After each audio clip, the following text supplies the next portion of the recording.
last lecture we had discussed this point coordinates. Okay, and the point coordinates, as I already mentioned this, if I wants to know the coordinates of this points, then if I assume this distance is a by 2 and in the direction of the x, and the distance is b by 3 in the direction of y, and distance is c by 2 in the direction of z. Okay, then this point's coordinate is, I think if I assume a b c is equal, then the point's coordinate is 1 by 2, 1 by 3, and 1 by 2. Are you getting this? Then we already discussed this, and now move on to Miller indices. ठीक है, तो we had discuss this. ठीक है, तो क्या discuss किया था हमने इसमें कि Miller indices of plane indicated by this parameter, मतलब H K L without comma. Are getting this? Miller indices जब भी आप रिप्रेजेंट करेंगे एच के एल से रिप्रेजेंट करते हैं, और फिर हम उसका रेसिप्रोकल ले लेते हैं जो भी इंटरसेक्ट्स होते हैं. ठीक है, तो ये मिलता कैसे है अपने को?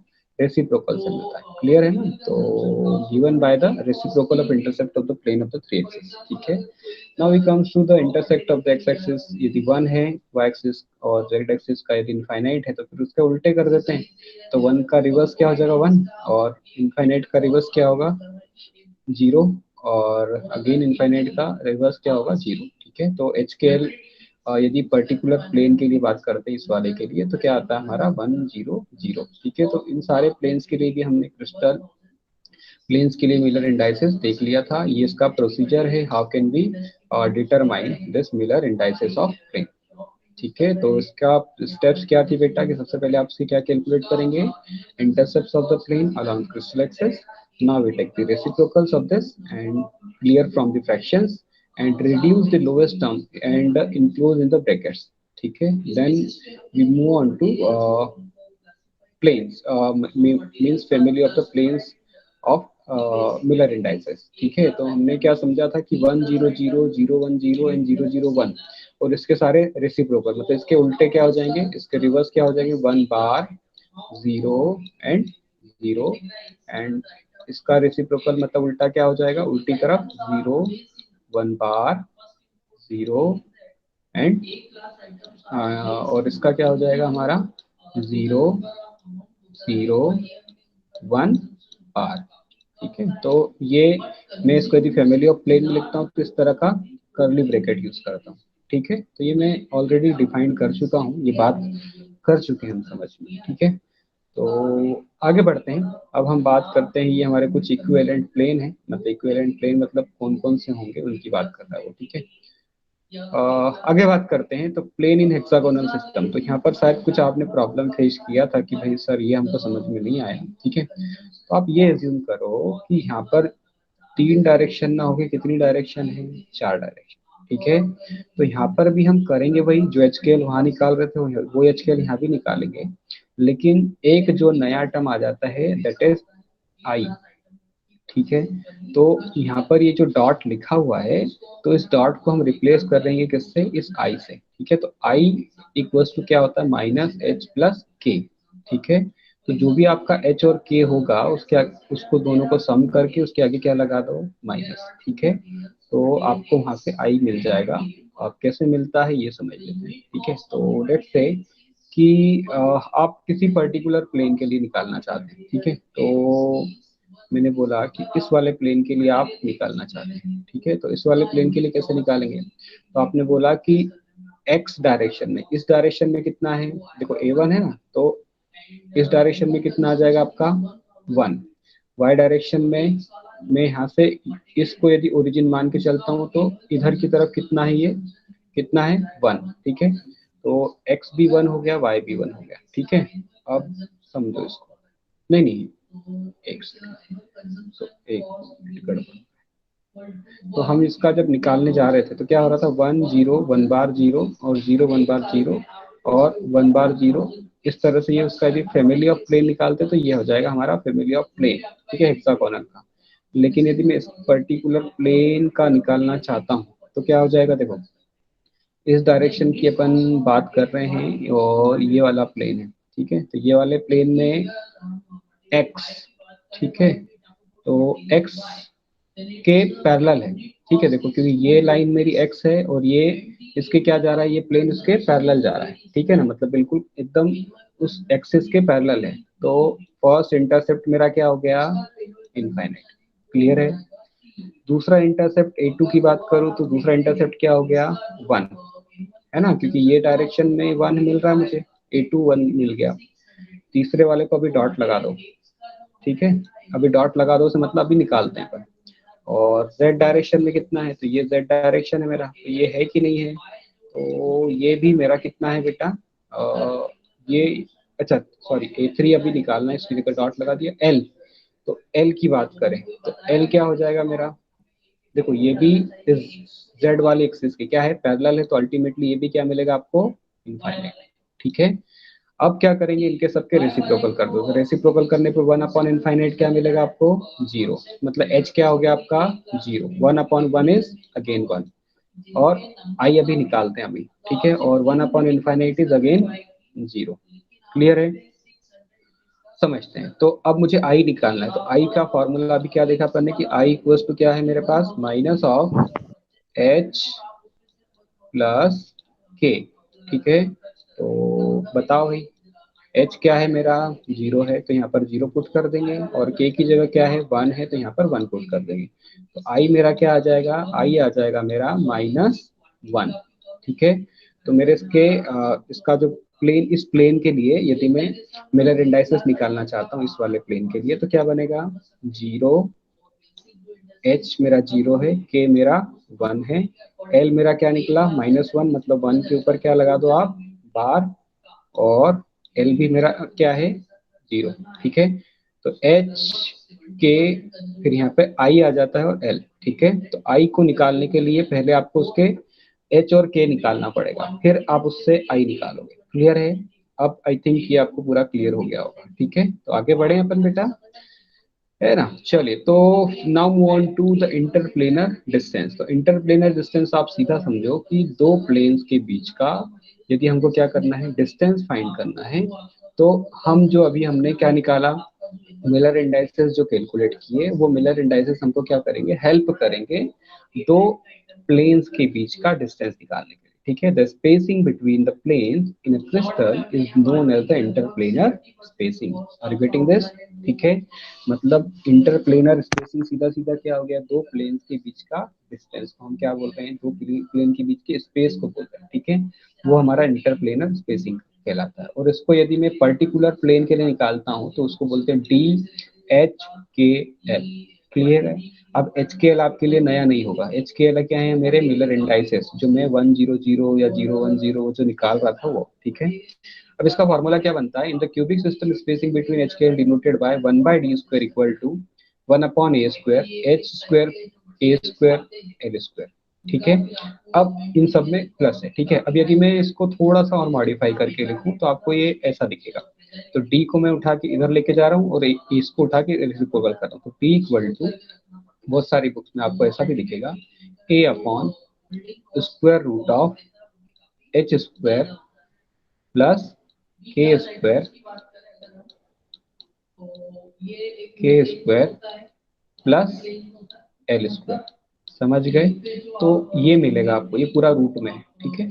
तो ये भी आप बोल सकते हो कि d इक्वल टू, मतलब यदि आपके पास मिलर इंडाइसेस आपको एच के एल पता है किसी पर्टिकुलर प्लेन के, ठीक है, और उसकी हेल्प से आपको क्या करना है, क्या करना है, इंटरप्लेनर डिस्टेंस निकालना है। अच्छा ये ए क्या है, कौन बताएगा, उत्कर्ष शिंदे से नहीं पूछते, उत्कर्ष से नहीं पूछते, देखते हैं किससे पूछना चाहिए, एक मिनट, ठीक है, अपन देखते हैं किससे पूछ सकते हैं अपन। हाँ जी, सिद्धार्थ पुरोहित, बताएं भाई, ए क्या है बेटा, वहां पर जो इंटरप्लेनर डिस्टेंस हमने पढ़ा, उस इंटरप्लेनर डिस्टेंस में सिद्धार्थ पुरोहित मुझे बताएंगे कि जो ए है वो ए क्या है मेरा, बताएं। सिद्धार्थ पुरोहित इज हियर और नॉट? Yes sir. बताएं। वो दो के बीच ए में एज डिस्टेंस है सर। मतलब यदि मैं एक्स डायरेक्शन में जा रहा हूँ तो एक्स डायरेक्शन में यदि ये मेरा ओरिजिन है तो इस ओरिजिन से लेके ये प्लेन का ये जो डिस्टेंस आता है, इस डिस्टेंस को हम ए बोल रहे हैं ना। Yes sir. यही बोलना चाह रहे हो कि कुछ और बोलना चाह रहे हो? नहीं सर, यही बोल। ठीक है, चलिए। तो यहाँ पर हम देखते हैं कि अलग अलग प्लेन्स के लिए यदि आपको निकालना है तो अलग अलग प्लेन्स के लिए आप कैसे निकाल सकते हैं। ठीक है, तो let's say for the example of कि यदि मैंने वन वन प्लेन, ठीक है, वन वन प्लेन मतलब ये फैमिली ऑफ द प्लेन की बात कर रहा है, समझ आई बात? ठीक है, ये ब्रैकेट करली ब्रैकेट लगा है, मतलब ये क्या बता रहा है, फैमिली ऑफ प्लेन, समझ गए? तो फैमिली ऑफ प्लेन में यदि हम बोल रहे हैं कि कोई मेरा फैमिली ऑफ प्लेन क्या है, वन वन वन प्लेन है, ठीक है, देन उसके लिए यदि मैं इंटरप्लेनर डिस्टेंस निकालूंगा तो क्या आ जाएगा, a अपॉन रूट थ्री। देखो अभी मैंने फॉर्मूला लिखा था, उस फॉर्मूले से यही आ रहा है ना, क्योंकि a upon square root of a का स्क्वायर मतलब 1 का स्क्वायर प्लस 1 का स्क्वायर प्लस 1 का स्क्वायर, तो क्या आ जाएगा, a अपॉन रूट। ठीक है, इसी तरह से यदि मैं टेट्रागोनल सिस्टम के लिए निकालता हूँ तो वो क्या हो जाएगा, टेट्रागोनल सिस्टम के लिए थोड़ा सा अलग है। क्या अलग है? क्योंकि उसमें ए और बी तो इक्वल होते हैं, सी इक्वल नहीं होता, इसलिए ऐसा लिखा है। ठीक है, तो टेट्रागोनल सिस्टम के लिए क्या हो जाएगा, one upon D square equals to one upon A square H square plus K square plus one upon C square L square. समझेगा ये बात? क्योंकि टेट्रागोनल सिस्टम में जब मैंने क्रिस्टल सिस्टम पढ़ाए थे आपको, तो मैंने बोला था कि ए इक्वल टू बी होता है लेकिन it is not equal to C. ठीक है, दैट्स व्हाई ये नया टर्म यहाँ पर आ गया है। ये बात समझ में आ रही है आपको? इसी तरह से यदि मैं ऑर्थोरोम्बिक सिस्टम के लिए भी बात करता हूँ तो वो भी क्या हो जाएगा, one upon D square equal to one upon A square H square plus one upon A square, ये बी स्क्वायर होना चाहिए ऑर्थोरोम्बिक के लिए, plus one upon C square H square. ठीक है, इसी तरह से हेक्सागोनल सिस्टम के लिए भी निकाल सकते हैं कि ये होता है। क्लियर है? वैसे यहाँ तक कभी पूछेगा नहीं, ठीक है, पर आप समझिए वहां तक। आगे बात करते हैं बेटा क्रिस्टल डायरेक्शन की। तो क्रिस्टल डायरेक्शन बोलो या मिरर मिरर इंडाइसेस का डायरेक्शन बोलो, बात एक ही है। ठीक है, तो जब आप बुक रेफर करोगे तो बुक में आपको क्रिस्टलोग्राफिक डायरेक्शन बोलेगा या फिर आपको वो बोलेगा कि मिलर इंडाइसेस डायरेक्शन। ठीक है, आप कौन सा बुक रेफर करो डिपेंड करता है। ठीक है, तो क्रिस्टल डायरेक्शन भी बोलते हैं, क्रिस्टलोग्राफिक डायरेक्शन भी बोलते हैं, या मिलर इंडाइसेस डायरेक्शन भी बोलते हैं, बात एक ही है। ठीक है, अब इसमें हमको क्रिस्टलोग्राफिक डायरेक्शन से में करना क्या चाहते हैं हम। ठीक है, तो मिलर इंडाइसेस में जैसे आप ये सीधा सीधा स्पेसिफाई कर रहे हो कि इस पर्टिकुलर एटम के रेस्पेक्ट में यदि मैं किसी एटम की बात करूं तो ये वाला एटम किस डायरेक्शन में एग्जिस्ट करता है। ठीक है, तो for that purpose, for this purpose कि किस डायरेक्शन में मेरा एटम एग्जिस्ट करता है, इसलिए मैं केवल यहाँ पर क्या बता रहा हूँ, क्रिस्टल डायरेक्शन। समझ में आ गई बात? तो the direction in a crystal are given by specifying by the coordinate u v w। ठीक है, तो जब भी हम डायरेक्शन को स्पेसिफाई करेंगे तो वो कौन से u v w से स्पेसिफाई करेंगे। ठीक है, अब u v w क्या है थोड़ी देर में समझते, 2 मिनट। ठीक है, तो क्या होता है, of a point on a vector r u v w is passing through the point origin। ठीक है ना, मतलब यदि आप ऐसा समझ लो कि ये मेरा ओरिजिन है, ठीक है, ये ओरिजिन से मेरा u डायरेक्शन में ये हो गया, मतलब ये मेरा x डायरेक्शन में हो गया, v डायरेक्शन में y डायरेक्शन आ गया, उसी तरह से z डायरेक्शन में मेरा w आ गया। ठीक है, अब a क्या सिग्निफाई करता है कि मेरा इस डायरेक्शन में लेफ्ट से डिस्टेंस a है, इस डायरेक्शन में लेट से डिस्टेंस b है, और इस डायरेक्शन में लेट से डिस्टेंस c है। तो वो इंडिकेट कर रहा है, it is indicated as u v w। For example यदि वो बोल रहा है कि 110 lies on a vector of r110, ठीक है, तो यहाँ पर u की जगह 1 आ गया, v की जगह 1 आ गया और w की जगह 0 आ गया। अच्छा, पहले समझते हैं कि भैया 110 प्लेन की यदि मैं बात कर रहा हूँ तो कहाँ होगा, यहाँ पर होगा, क्योंकि देखो ये मेरा ओरिजिन है, तो ओरिजिन से कौन सा डायरेक्शन, इस डायरेक्शन में मुझे 110 मिलेगा। क्लियर है? और एक चीज और नोट करने की, जब भी आप क्रिस्टल मिलर डायरेक्शन या मिलर इंडाइसेस डायरेक्शन से शो करेंगे तो ये इस तरह का ब्रैकेट यूज करेंगे। ठीक है, और यदि मैं मिलर इंडाइसेस प्लेन की बात करूं तो इस तरह का ब्रैकेट आपने वहां यूज किया। ठीक है, the direction lies on a vector of this, ठीक है, whose projection length x and y और 1 यूनिट। तो ये तो हम समझ ही चुके हैं कि भाई यहाँ से यदि मैं 110 की बात कर रहा हूँ तो x डायरेक्शन में कितना होगा 1, y डायरेक्शन में कितना होगा 1, तभी तो ये मुझे 110 मिलेगा। ठीक है, तो direction of form of a family like 110 010 101 011 are return in this. ठीक है, तो यदि वहां पर आप उसको करली ब्रैकेट्स में लिख देते हैं, यदि इस तरह का ब्रैकेट्स में आप इसको डायरेक्शन को शो कर रहे हैं तो वो क्या है, उसका फैमिली ऑफ डायरेक्शन। समझ गए इस बात को? तो यहाँ पर समझते हैं अपन कि भैया मुझे इसका फैमिली बनाना है तो कैसे बनाएंगे अपन, ठीक है। चलो तो अब समझ लो, तो देखो भैया यहाँ पर ये जो लिखे हैं ना, ये 110, तो 110 वाला कौन सा डायरेक्शन हो गया, देखो ये हो गया मेरा 110 वाला एक डायरेक्शन, फिर 101 डायरेक्शन कौन सा हो गया, ये वाला डायरेक्शन, और 011 ये डायरेक्शन हो गया, ठीक है। अब इसका उल्टा जाओ, तो ये 110 का उल्टा क्या हो जाएगा, इसके जस्ट उल्टा, ये 011 का इसका जस्ट रिवर्स क्या हो जाएगा इस डायरेक्शन में, और 100 का इसका क्या हो जाएगा, इसका जस्ट इसके रिवर्स डायरेक्शन। समझ गए? मतलब इन सब के उल्टे, तो वो भी उसके क्या होंगे, इन सबको मिलके ये फैमिली बनता है, ठीक है। तो तीन तो लिखे हैं, तीन पैरामीटर और इसके रेसिप्रोकल, वो सारे पैरामीटर को हम क्या बोलते हैं, फैमिली ऑफ प्लेन। क्लियर है? बस फैमिली ऑफ डायरेक्शन, समझ गए? जैसे ये मेरा ओरिजिन था, तो इस ओरिजिन से देखो ये गया इधर, ये गया इधर, ये गया इधर, तो इसका उल्टा ये बता दिया इसने। देखो यहाँ पर 1 बार 1 1, तो ये फैमिली ऑफ प्लेन कौन सा वाला है, ये 1 1 1 का। देखो इसमें हर जगह क्या मिल रहा है मुझे, 1 1। देखो यहाँ से यहाँ जाऊंगा तो 1 1 मिलेगा, यहाँ से यदि मैं ये मेरा रेफरेंस हो गया तो इससे इधर जाऊंगा तो मेरे 1 बार 1 1 मिलेगा, और यदि ये मेरा ओरिजिन हो गया और यहाँ से यदि मैं नीचे जाता हूँ तो मुझे क्या मिलता है, 1 1 बार। क्लियर है? तो ये 1 1 1 जो है वो इसका फैमिली कहलाएगा। क्लियर है? तो आई थिंक दो चीजें आपको यहाँ समझ में आई कि आप कैसे शो करेंगे और उसका फैमिली ऑफ प्लेन को कैसे शो करेंगे, ठीक है। तो यू वी डब्ल्यू से यदि आपने शो किया है मतलब वो क्रिस्टल डायरेक्शन है, ठीक है। और इस तरह का ब्रैकेट यदि आप यूज कर रहे हैं तो वो क्रिस्टल डायरेक्शन के लिए, ठीक है। क्लियर है? और यदि इस तरह का ब्रैकेट आप यूज कर रहे हैं तो उसका मतलब आपने उसका फैमिली ऑफ डायरेक्शन बता दिया। समझ गए? आगे बात करते हैं, ठीक है। अब एक एग्जांपल लेते हैं, इस एग्जांपल से समझते हैं कि भाई हमको किसी का फैमिली क्रिस्टल डायरेक्शन बताना हो तो कैसे करेंगे। जैसे वहां किया था वही प्रोसीजर है, थोड़ा सा चेंज है, वो क्या चेंज है समझ में आ जाएगा आपको 2 मिनट। तो the line which passes through the UVW will also passes through the 2 view 2 V और 2 W। देखो तो यहाँ पर यदि आप इस पर्टिकुलर पॉइंट का डायरेक्शन आप क्या करना चाहते हैं, निकालना चाहते हैं, ठीक है। तो देखो x कुछ है क्या, नहीं है, तो x कुछ नहीं है मतलब उसका इंटरसेप्ट क्या आ गया, इनफाइनाइट, ठीक है। इसी तरह से y की मैं बात करूं तो y मुझे कितना मिल रहा है, देखो यहाँ से y कितना मिल रहा है आपको, 1, हाँ या नहीं, ठीक है।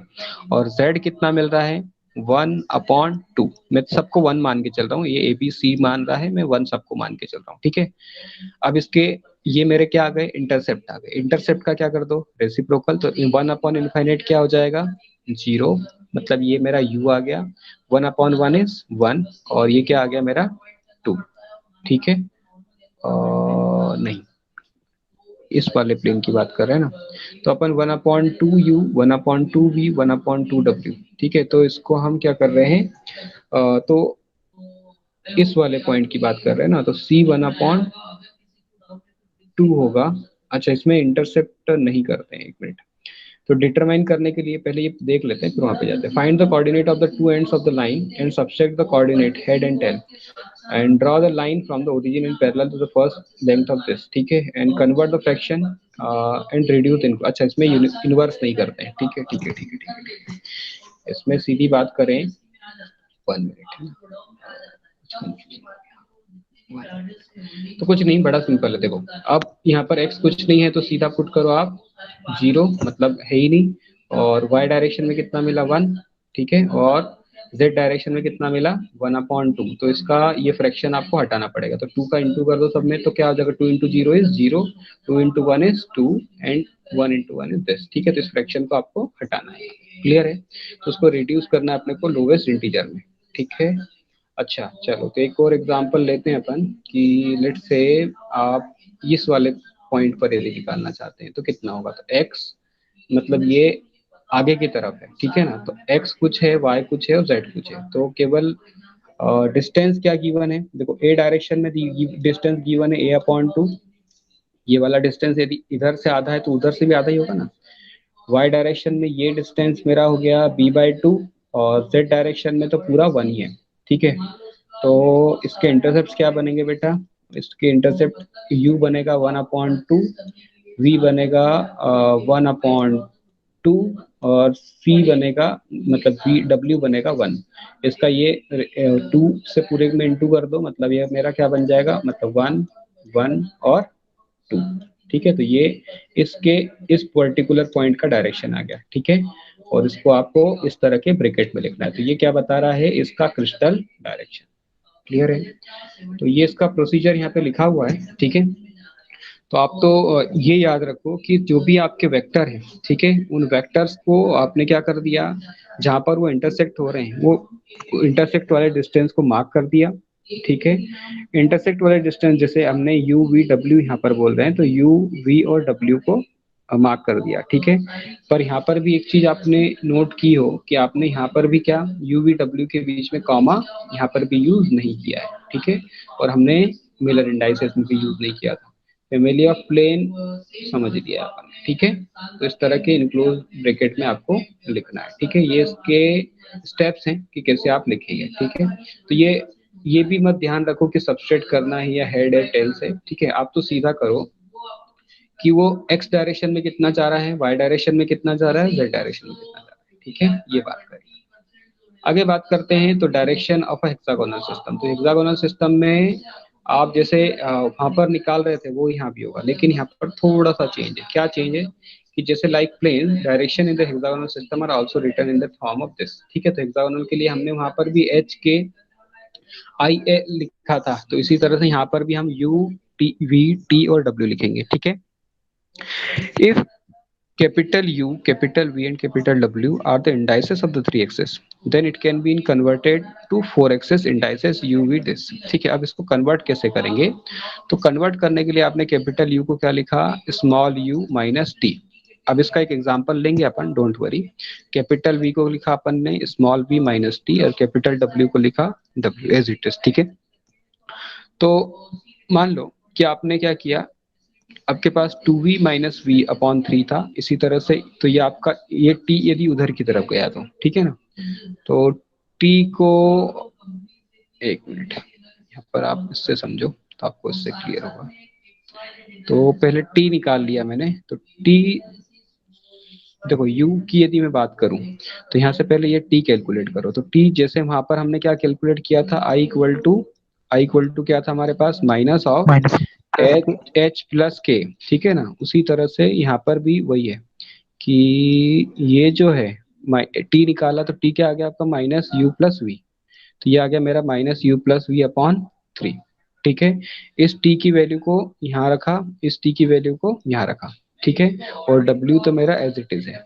ठीक है, तो जैसे लेट्स से कि मैंने एक एग्जांपल ले लिया कि 110 वाला प्लेन मैं ले रहा हूँ, तो 110 वाले प्लेन के लिए क्या बनेगा ये, एक मिनट यहाँ पर नीचे एक एग्जांपल दिया है, उस समय ज्यादा समझ में आएगा।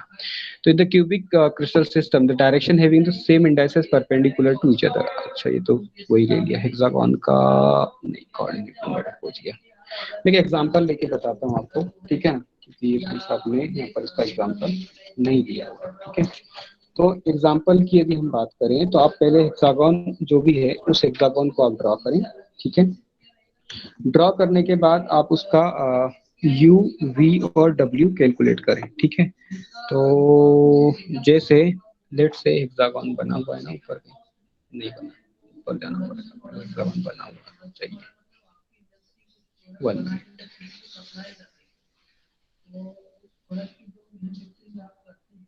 ठीक है, इसको रख देता हूं 2 सेकंड।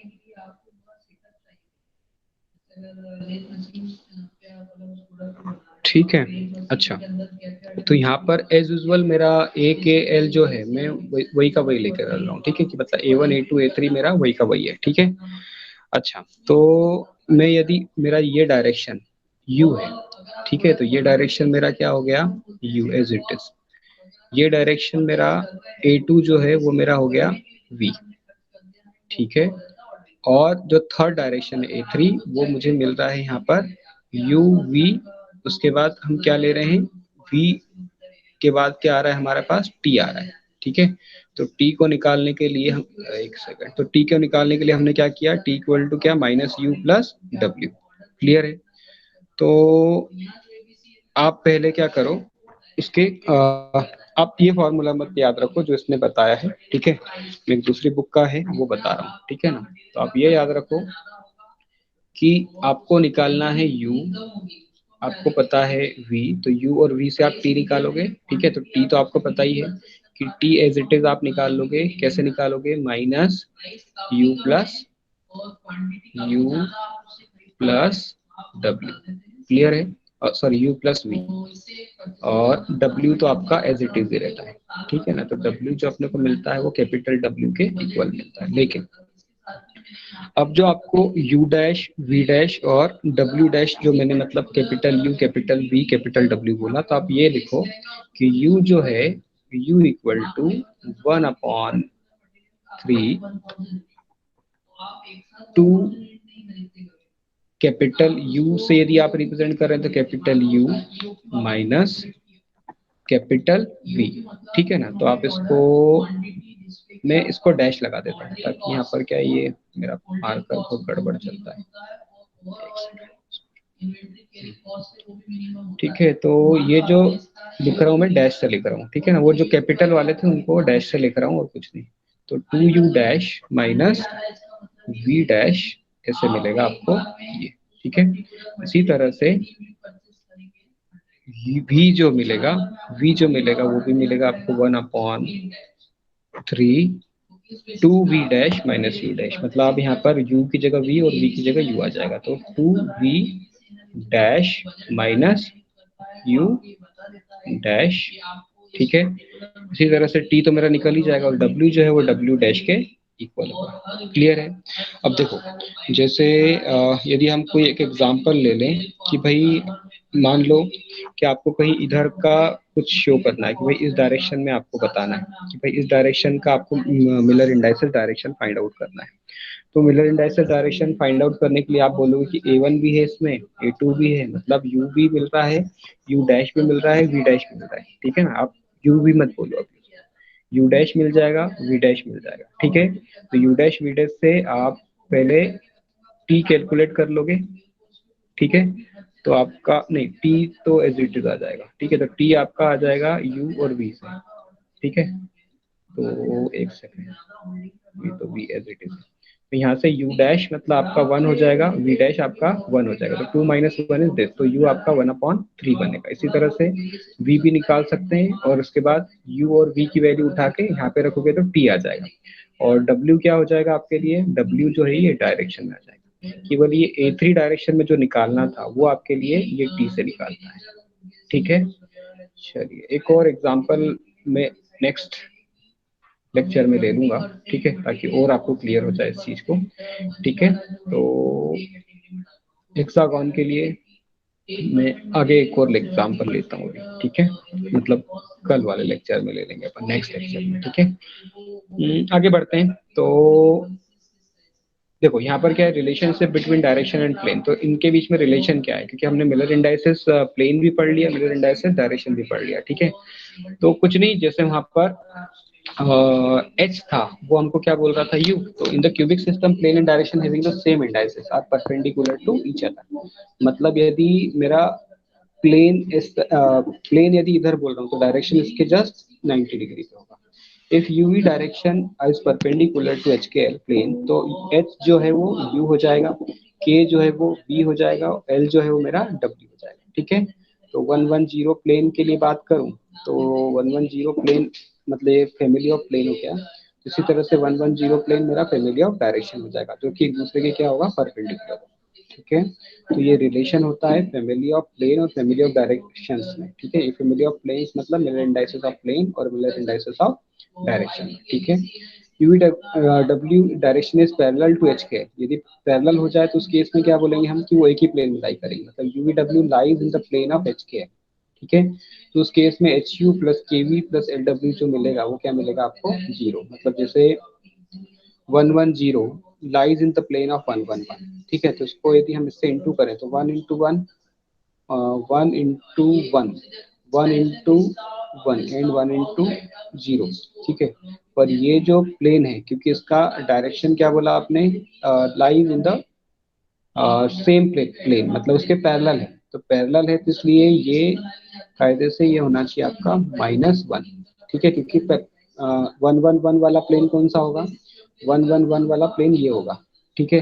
तो इसके जस्ट क्या होगा, पैरेलल, ठीक है। तो पैरेलल होगा तो वो अपोजिट साइड मतलब अंदर की तरफ जाएगा, इसलिए -1 1 और 0 आएगा, ठीक है। आगे बात करते हैं कोऑर्डिनेशन नंबर की। तो यहाँ तक ये मिलर इंडाइसेस प्लेन आपके लिए बहुत इंपॉर्टेंट था। आगे बात करते हैं कोऑर्डिनेशन नंबर की। तो कोऑर्डिनेशन नंबर का सीधा सा मतलब है कि number of nearest neighbour to a particular atom in the crystal system, ठीक है। मतलब एक कोई मेरा, यदि हम ये क्रिस्टल सिस्टम बोल रहे हैं, तो इस क्रिस्टल सिस्टम में कितने नंबर ऑफ एटम जो हैं दूसरे के साथ क्या हो रहे हैं, मिल रहे हैं, मतलब या दूसरे के साथ कोऑर्डिनेट कर रहे हैं, ठीक है। या ऐसा समझ लो कि ये जैसा भी कोई भी जो भी सिस्टम है, ठीक है, तो इस सिस्टम के साथ दूसरा जो सिस्टम बनेगा वो कितने इसके नियरेस्ट नेबर बनेंगे। लेट्स से कि आप ऐसा मानो कि ये आपका घर है, ठीक है, तो ये आपका एक कोई नेबर है, ठीक है। आप मान लो मल्टी में रहते हो किसी, ठीक है, तो ये आपकी एक मल्टी है, मतलब ये आपका घर था, इसके ऊपर, इसके नीचे, इसके इधर, इसके इधर, इसके इधर, इसके इधर, मतलब हर एक कॉर्नर की भी बात करें अपन, ठीक है ना। तो इसके इधर आप यदि सेंटर में रहते हैं तो ये जो है ये किसके के साथ कोऑर्डिनेट कर रहा है, इसके साथ भी कर रहा है, इसके साथ भी कर रहा है, इसके साथ भी कर रहा है, इसके साथ भी कर रहा है, इसके साथ भी कर रहा है, इसके साथ भी कर रहा है, इसके साथ भी कर रहा है, इसके साथ भी कर रहा है। क्लियर है। तो वही यह बात हम यहाँ पर भी बोल रहे हैं कि यहाँ पर कोऑर्डिनेशन नंबर का सीधा सीधा क्या मतलब है कि नंबर ऑफ एटम या number of nearest neighbour atom to a particular atom in the crystal, ठीक है। तो कितने के साथ वो जाएगा। चलो तो मैं एक एग्जांपल ले लेता हूँ एफसीसी का, क्योंकि फेस सेंटर्ड में सारी आपको क्लियर हो जाएगा। तो कितने यहाँ पर इसके आपको दिख रहे हैं, देखो, तो आप यदि समझो तो ये 4 तो इसकी फेसेस हो गई, 6 फेसेस, सॉरी 6 फेसेस हो गई। तो ये वाला जो है, ये वाला किसी दूसरे के साथ मिल रहा होगा, ये वाला किसी दूसरे के साथ मिल रहा होगा, इसके बैक साइड वाला किसी दूसरे के साथ, इसके बैक साइड वाला किसी दूसरे के साथ, तो 6 तो यही हो गए, ठीक है। तो latest parameter in each in contact 12 in number. तो एफसीसी के कितने नंबर हो गए, 12। तो देखो ये 6 फेस तो ये समझ में आ रहा है आपको। इसके बाद ये जो है ये भी क्या होंगे दूसरे के साथ, मतलब ये भी क्या कर रहे होंगे, दूसरे के साथ कोऑर्डिनेट कर रहे होंगे, ठीक है। तो अल्टीमेटली कितने एटम हो गए, 12 हो गए, ठीक है। यदि अभी भी नहीं समझ आया तो ऐसा समझो कि इसके कॉर्नर वाला ये 2 3 4, तो 4 के अपोजिट कितने हो गए, अगेन 4, और ये कितने हो गए, अगेन 4 और 4 8, ठीक है। और ये 2, मतलब ये, और इसके अपोजिट साइड वाला, इसके अपोजिट साइड वाला, इसके अपोजिट साइड वाला, ये कितने हो गए, 12। तो जैसे देखो, the face centred atom in front face is in the contact with the fourth corner, ठीक है। तो जो उसका फेस सेंटर्ड वाले एटम है, ये वाले की बात कर रहा है वो, तो फेस सेंटर्ड जो है वो किसको, 4 के साथ जाके मिल रहा है, ठीक है। And 4 other face centred atom behind it, तो कितने हो गए, 2 sided top and bottom is also touching the 4 face centered atom of the unit cell in the front of it, जो इसके सामने की तरफ आएंगे। तो इसे मिलाकर कितने हो गए, 12। क्लियर है, ठीक है। अच्छा, एक चीज और समझते हैं। तो कोऑर्डिनेशन नंबर, यदि मैं एफसीसी की बात कर रहा हूँ तो एफसीसी के केस में कोऑर्डिनेशन नंबर मेरा कितना हो गया बेटा, 12। क्लियर है, मतलब वो 12 एटम के साथ जाकर मिल रहा है, जुड़ रहा है, ठीक है, ऐसा बोल सकते हो, ठीक है। तो देखते हैं आगे, एक और एग्जांपल लेते हैं यदि आपको यहाँ पर अभी भी कंफ्यूजन है तो। बीसीसी की बात करते हैं। तो बीसीसी की यदि हम बात करें तो देखो, बीसीसी कितने के साथ कोऑर्डिनेट कर रहा है, तो body centred atom is in contact with all the 8 corners atom. तो देखो ये वाला जो एटम है ये किसके साथ, इसके साथ, ये इसके साथ, ये इसके साथ, और ये इसके साथ, ठीक है। इधर इसी तरह से इसके साथ, इसके साथ, इसके साथ, और इसके साथ, और इसके साथ, ठीक है। तो कितने एटम हो गए अपने साथ, 8। क्लियर है। अच्छा, यदि यहाँ पर देखो ये वाले एटम की बात कर रहा हूँ तो आप इसको स्फेरिकल बॉल समझो। तो एक स्फेरिकल बॉल ये हो गई, एक स्फेरिकल बॉल ये हो गई, एक स्फेरिकल बॉल ये हो गई, एक स्फेरिकल बॉल, 4 ये हो गए, और ये हो गए 5, ये हो गया 6, ये हो गया 7, और ये हो गया 8, ठीक है। तो ये वाली जो बॉल है, ये बॉल बाकी के साथ कितने के साथ जुड़ रही है, वो वाली बात को हम क्या उसको हम क्या बोल रहे हैं, कोऑर्डिनेशन नंबर। यहाँ पर देखो इस डायग्राम से आपको समझ में आएगा, ठीक है। तो देखो ये वाला हो गया, ये वाला हो गया, तो देखो ये वाले कितने के साथ जा रहा है, ये 4 के साथ, 1 2 3 4, ठीक है। इसके बाद ये वाला किसके साथ जा रहा है, 1 2 3 और इसके पीछे की तरफ हुआ 4, ठीक है। तो और ये वाला किसके साथ जा रहा है, देखो तो ये वाला, देखो ये 4 और ये 4, अब ये इसके साथ ना होके आप क्या बोलोगे कि ये वाला इसके साथ है, ठीक है। ये वाला इसके साथ है, तो ये वाला किसके साथ, इन 3 के साथ, ये वाला इन 3 के साथ। तो इस तरह से आप बोल सकते हो कि ये 12 बनाता है, ठीक है। आगे बात करते हैं हेक्सागोन की। तो हेक्सागोन में देखो, आप यहाँ पर आपको यदि फिर भी अभी भी कंफ्यूजन है तो अभी भी क्लियर हो जाएगा, ठीक है। The centre of atom of the top face is in touch with the 6 corner atom. देखो तो ये वाला एटम, ये वाला एटम और ये वाला एटम, ठीक है। तो 3 एटम है, देखो ये वाले, ठीक है ना। तो इन 3 एटम्स की अपन बात कर रहे हैं। तो ये 3 एटम किन के कांटेक्ट में, तो देखो ये 3 एटम को आप यदि समझोगे तो ये 3 एटम नीचे वाले से और ये ऊपर वाले से, ठीक है ना। तो कितने हो गए अपने पास, 6 नीचे और 6 ऊपर, तो ये 12 हो गए। The centre atom of the top face, ये वाला, ये 6 तो ये वाले फेसेस पे हो गए, ठीक है। इसके ऊपर भी इसी तरह का एक फेस मिलेगा आपको, जो कि यहाँ पर ऊपर की तरफ 6 बनेंगे, मतलब यहाँ पर एक होगा, एक एटम यहाँ पे होगा, एक एटम यहाँ पे होगा, एक एटम यहाँ पे होगा, एक एटम यहाँ होगा और एक एटम यहाँ होगा। तो ये वाला जो टॉप फेस वाला एटम है, ये कितनों के साथ जाके मिल रहा है, 6 नयों के साथ, मतलब 6 और 6 12 हो गए, क्लियर है। तो एफसीसी के लिए भी कोऑर्डिनेशन नंबर कितना हो गया, 12, और हेक्सागोन के लिए भी 12, लेकिन बीसीसी के लिए कितना होता है, बीसीसी के लिए होता है 8, क्लियर है। Now we comes to the atomic packing factor. Atomic packing factor बोलो या पैकिंग एफिशिएंसी बोलो, बात एक है। तो आप समझो कि एटॉमिक पैकिंग फैक्टर का पहले मतलब क्या होता है, फिर हम उसके डेफिनेशन पर, उसके फार्मूले पे जाएंगे, ठीक है। लेट्स से कि, हाँ इससे समझते हैं, ठीक है। तो ये मेरा बीसीसी है, अब इसको मैंने क्या कर दिया, क्यूब के अंदर बंद कर दिया। तो देखो ये जो स्पेस है, एक क्यूब के अंदर इन एटम्स को आपने क्या कर दिया, मान लो बंद कर दिया, क्लियर है। तो कुछ स्पेस जो है, इन स्पेस के बीच में इन एटम्स के बीच में क्या है, वाइड है, ठीक है ना। तो ये जो वाइड है, इसको पूरी तरह से पैक्ड होने में क्या कर रहा है, रेस्ट्रिक्ट कर रहा है। मतलब आप बोल सकते हो कि पूरी तरह से पैक्ड एक दूसरे से नहीं है, ठीक है। तो इनके बीच में ये जो वाइड प्रेजेंट है, ठीक है, तो वो वाइड और कितने अमाउंट ऑफ इसमें एक दूसरे के बीच में पैकिंग है, इन इसकी बात कर रहे हैं। तो यदि हम एटॉमिक वाइड बोले, तो वाइड मतलब क्या हो जाएगा कि इसके बीच का स्पेस, ठीक है। तो वाइड सीधा सीधा यदि हम बोलें तो 100% होना चाहिए कायदे से, लेकिन वो कितना होगा, कुछ कम होगा, क्यों, क्योंकि इसके बीच में ये वाइड आ गया। तो वो एटॉमिक पैकिंग फैक्टर का क्या होगा, जस्ट 1 माइनस एपीएफ यदि हम कर देंगे तो हमको क्या मिलेगा, उसके बीच का वाइड मिल जाएगा, क्लियर है। या फिर एटॉमिक पैकिंग फैक्टर को बोले तो 1 माइनस वाइड भी बोल सकते हैं, क्लियर है। तो बात वही है कि इसके बीच में, इन एटम्स के बीच में ये जो आपको वाइट दिख रहा है, वाइट कलर का, ठीक है, इसको ही हम क्या बोल रहे हैं कि ये एटम एक दूसरे से कितने क्लोजली पैक्ड हैं, ठीक है। इसको हम क्या बोलते हैं, एटॉमिक पैकिंग फैक्टर। इस तरह से आप एफसीसी में भी समझ सकते हो। तो एफसीसी में भी देखो यहाँ पर एक कुछ गैप बीच में दिख रहा है, एटम टू एटम के बीच में। देखो ये एक एटम था, लेकिन इस एटम के बीच में यहाँ पर, ये एटम के बीच में यहाँ पर क्या है, ये कुछ गैप दिख रहा है व्हाइट कलर का, क्लियर है।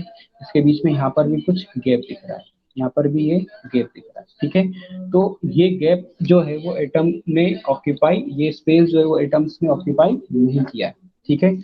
तो एपीएफ आपको बताता है कि हमारा जो एटम्स हैं एक दूसरे से कितने क्लोजली पैक्ड हैं एक दूसरे से, ठीक है।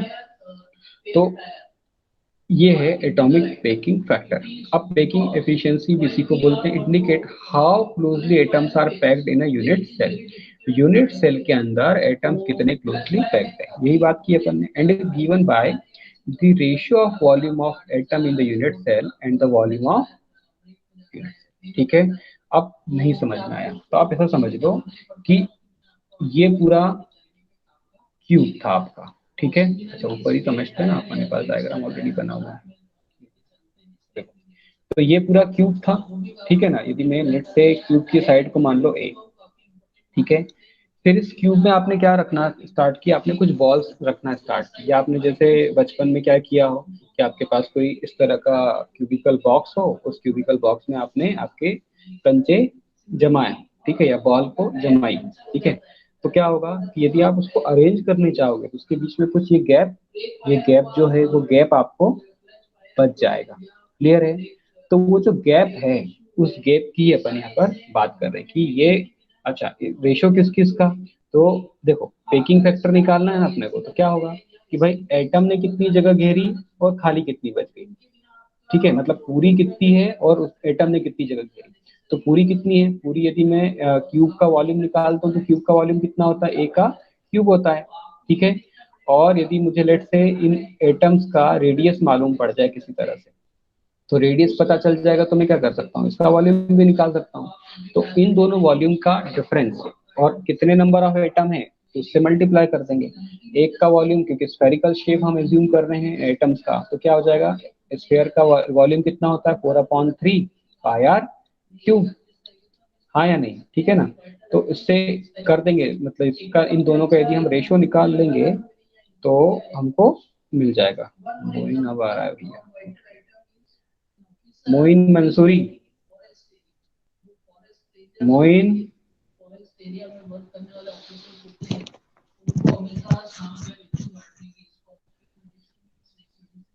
चल ठीक है, भाई साहब ज्वाइन करके कोई और निकल गए। चलो, तो एपीएफ की अपन बात करते हैं। तो एपीएफ क्या है, volume of atom to the volume of unit cell. मतलब सीधी सीधी बात करें तो एटम्स ने कितनी जगह घेरी और पूरा वॉल्यूम कितना है, ठीक है। उन दोनों का रेशो क्या कहलाता है, एटॉमिक पैकिंग फैक्टर, ठीक है।